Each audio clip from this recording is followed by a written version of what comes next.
Welcome to the Department of Political Science. I'm going to discuss today one of the topic from international relation, and under international relation I'm going to discuss one of the approaches of international relation. So today I will discuss the realist approach of international relation. According to the realist approach of international relation, the human nature is the basis of this approach. According to the realist, the nature of human is selfish, cruel, and always having the desire to acquire the power. आज मैं आपको अंतर्राष्ट्रीय संबंध के अंतर्गत अंतर्राष्ट्रीय संबंध के यथार्थवादी उपागम के बारे में चर्चा करूंगा। अंतर्राष्ट्रीय उपागम के यथार्थवादी उपागम के अनुसार जो व्यक्ति है, व्यक्ति का स्वार्थ मेन कारण है, व्यक्ति का जो शक्ति प्राप्त करने की इच्छा जो मेन कारण है किसी भी संघर्ष का, किसी भी स्ट्रगल का, और इसी पे आधारित है अंतर्राष्ट्रीय संबंध के यथार्थवादी उपागम। तो अब हम यथार्थवादी उपागम को थोड़ा डिटेल से समझेंगे।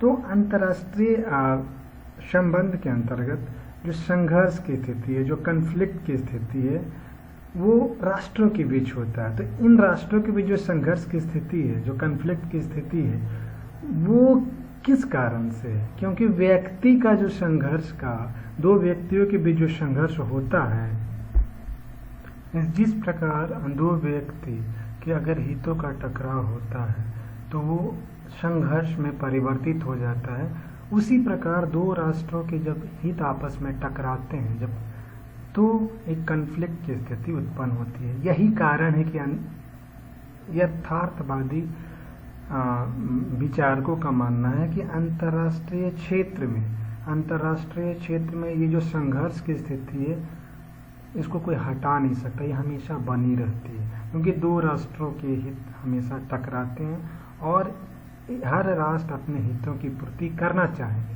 और यही कारण है कि ये संघर्ष बना रहता है।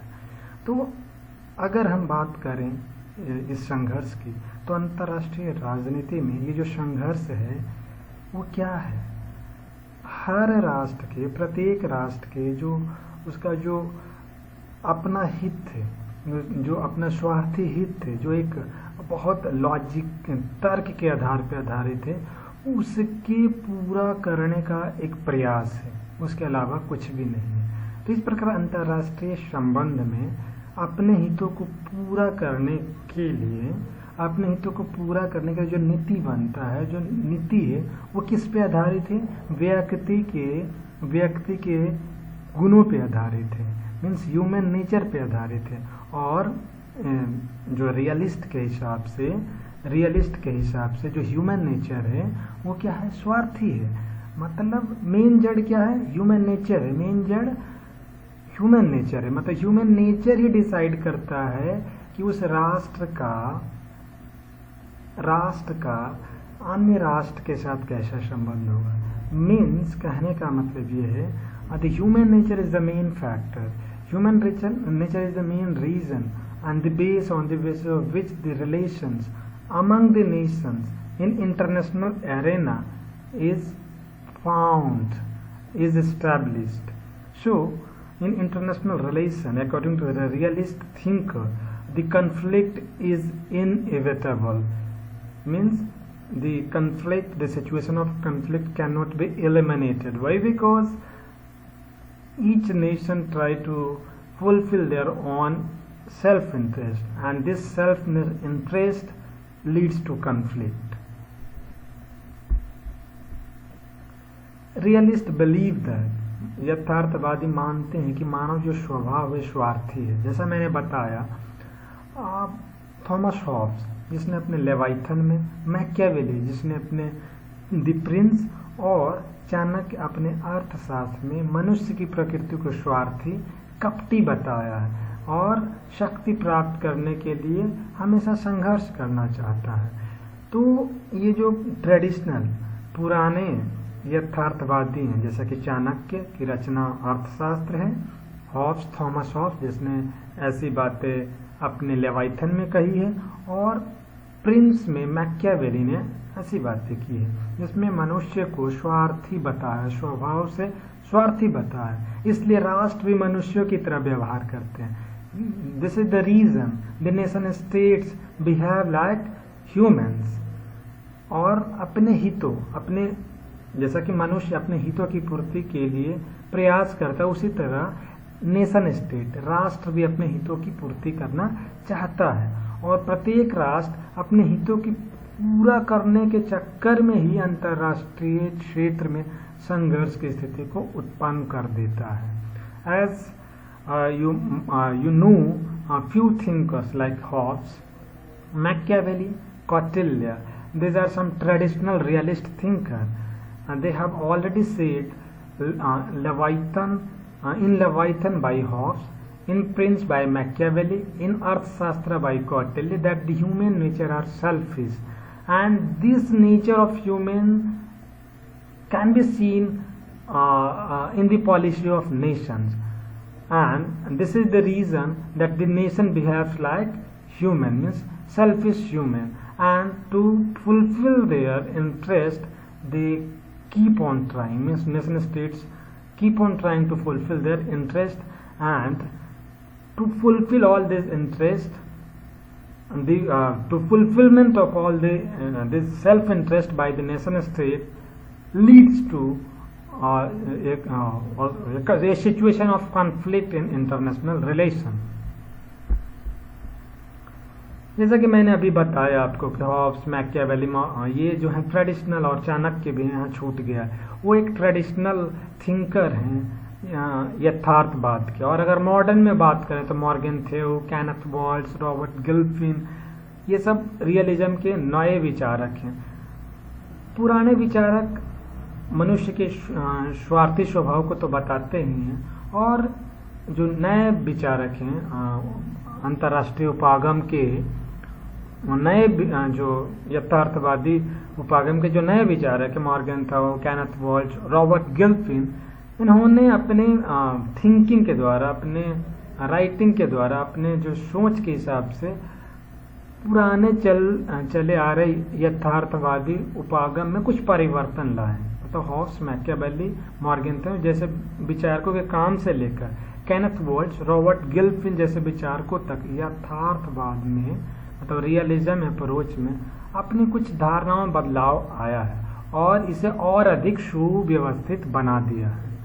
तो जैसा मैंने अभी आपको बता दिया है कि पुराने काल से अभी तक के जो यथार्थवादी सोच है अंतर्राष्ट्रीय संबंध के, उसमें बहुत सारे परिवर्तन देखे जा सकते हैं, और ये परिवर्तन अंतर्राष्ट्रीय राजनीति के यथार्थवादी उपागम में ऐसा परिवर्तन लाए जिससे कि ये विचार और सुव्यवस्थित हो गया।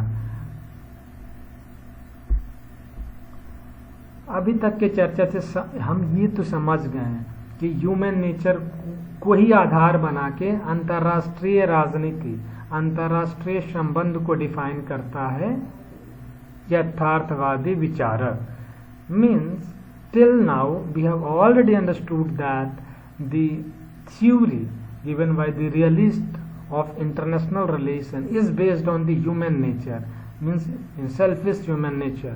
So on the basis of that we can have few assumptions, few fundamental assumptions of realism which are as follows.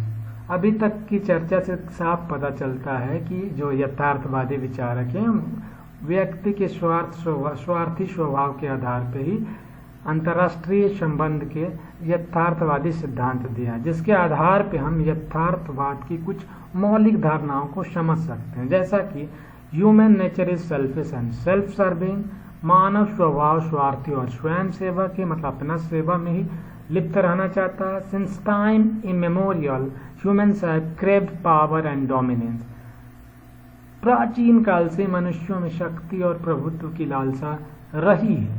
Human desire for power is universal, मनुष्य की जो शक्ति प्राप्त करने की चाह है वो सार्वभौमिक है, सभी जगह देखा जा सकता है। इंडिया में देखा जा सकता है, पाकिस्तान में, अमेरिका में, दुनिया के हर कोने में देखा जा सकता है। In the international arena, each nation tries to achieve the national interest through power. अंतर्राष्ट्रीय क्षेत्र में प्रत्येक राष्ट्र जो है अपने हितों को प्राप्त करने के लिए, अपने राष्ट्रीय हितों को प्राप्त करने के लिए शक्ति का इस्तेमाल करता है. Struggle for power is fundamental condition of international relation which cannot be eliminated. अंतर्राष्ट्रीय राजनीति में, अंतर्राष्ट्रीय संबंध में एक चीज कॉमन है जो कभी खत्म नहीं होता, मतलब शक्ति के लिए संघर्ष. शक्ति के लिए संघर्ष इंटरनेशनल रिलेशन का मेन एजेंडा है और जिसे कभी भी समाप्त नहीं किया जा सकता है. इसके अलावा एक और मुद्दा है, वो क्या है? Balance of power, collective security. Balance of power क्या एक ऐसी स्थिति है जिसमें तीन राष्ट्र की संकल्पना पहले समझिए. 3 राष्ट्र अगर है और एक राष्ट्र, जैसे इंडिया, पाकिस्तान और चाइना की स्थिति को लिया जाए, अगर चाइना की शक्ति सबसे ज़्यादा तीनों में और पाकिस्तान इंडिया की शक्ति उनसे कम है, लेकिन अगर ये दोनों मिल जाए, इंडिया पाकिस्तान मिल जाए और अगर चाइना अकेले हो और ये दोनों मिल के चाइना की शक्ति को संतुलित करते हैं, तो इसको हम बैलेंस ऑफ पावर की स्थिति बोलेंगे. कलेक्टिव सिक्योरिटी कहने का मतलब है अगर 10 राष्ट्र एक साथ एक समूह बनाए हैं, जैसे कि आप शीत युद्ध के समय देखे हुए कि नाटो के अंतर्गत बहुत, नॉर्थ अटलांटिक ट्रीटी ऑर्गेनाइजेशन के अंतर्गत बहुत सारे राष्ट्र एक साथ थे. अगर उन्हें राष्ट्रों में किसी एक राष्ट्र पे कोई हमला करता है तो सभी राष्ट्रों पे हमला माना जाता है. इसे हम कलेक्टिव सिक्योरिटी बोलते हैं, सामूहिक सुरक्षा बोलते हैं. उसी तरह वर्ल्ड गवर्नमेंट जैसे यूनाइटेड नेशंस को एक वर्ल्ड गवर्नमेंट के रूप में कंसीडर किया जाता है, जो कि वास्तविकता नहीं है. फिर डिप्लोमेसी, कूटनीति के माध्यम से प्रत्येक राष्ट्र अपने हितों की पूर्ति करना चाहता है. तो ये जितनी भी चीजें मैंने बताई, चाहे वो बैलेंस ऑफ पावर, शक्ति संतुलन हो, या सामूहिक सुरक्षा, इसको हम कलेक्टिव सिक्योरिटी बोलते हैं, या वर्ल्ड गवर्नमेंट, विश्व सरकार बोल रहे हैं, या डिप्लोमेसी, ये सब क्या है? शांति को संरक्षित करने का एक टेक्निक है. शांति को संरक्षित करने का एक टेक्निक है. Means this are nothing but power management technique to preserve peace in international arena. अभी तक मैंने बताया कि जो यथार्थवादी उपागम हमेशा संघर्ष की बात करती है. इसमें युद्ध निश्चित है, युद्ध ही सब कुछ है, युद्ध के द्वारा ही सब कुछ प्राप्त किया जा सकता है, युद्ध के द्वारा ही राष्ट्र जो है अपने सेल्फ इंटरेस्ट को, अपने हितों को, अपने राष्ट्रीय हितों को पूरा करता है. जैसा जहां तक आप जानते होंगे कि आदर्शवादी उपागम हमेशा सहयोग की बात करता है, सहयोग करके एक दूसरे के साथ चलने की बात करता है. एक राष्ट्र दूसरे के साथ सहयोग करके एक दूसरे के हितों की पूर्ति करना चाहता है और वहां पे शांति स्थापना होती है. वहां युद्ध को अंतिम या युद्ध को अवॉइड करने की बात किया जाता है. यही कारण है कि यथार्थवादी उपागम, रियलिस्ट उपागम का जो सबसे बड़ा आलोचना है वो क्या है कि ये जो रियलिज्म है, जो यथार्थवादी, हमेशा युद्ध को क्या करते हैं? जस्टिफाई करते हैं. इसको क्या करते हैं? हमेशा मतलब बोलते हैं कि युद्ध ही सब चीज का साधन है. मीन्स राजनीतिक यथार्थवाद की सबसे बड़ी आलोचना यह है कि यह युद्ध को सही ठहराता है. बोलता है युद्ध से ही आपके राष्ट्रीय हित पूरा होते, इसलिए युद्ध सही है. इसकी अगर दूसरी आलोचना की बात किया जाए तो ये दूसरी आलोचना क्या है? ये बोलता है कि अंतर्राष्ट्रीय संबंध में नैतिकता नाम की कोई चीज ही नहीं. ये बोलता है कि नैतिकता के लिए कोई जगह ही नहीं. तो ये दो इसकी आलोचना है. इस प्रकार मैंने आपको इंटरनेशनल रिलेशन अंतर्राष्ट्रीय संबंध के अंतर्गत यथार्थवादी उपागम का पूर्ण व्याख्या कर दी है, जिसमें इसकी इंट्रोडक्शन से लेके क्रिटिसिज्म तक मैंने बता दिया. लेकिन फिर भी मैं सेपरेटली हैंस मॉर्गनथौ को सेपरेटली डिस्कस करूंगा. हैंस मॉर्गनथौ ने एक बुक लिखा, politics among nation struggle for power. तो उसकी जो मेन एजम्पशन है उसके बारे में मैं अगले वीडियो लेक्चर या क्लास में चर्चा करूंगा. Okay, thank you for watching.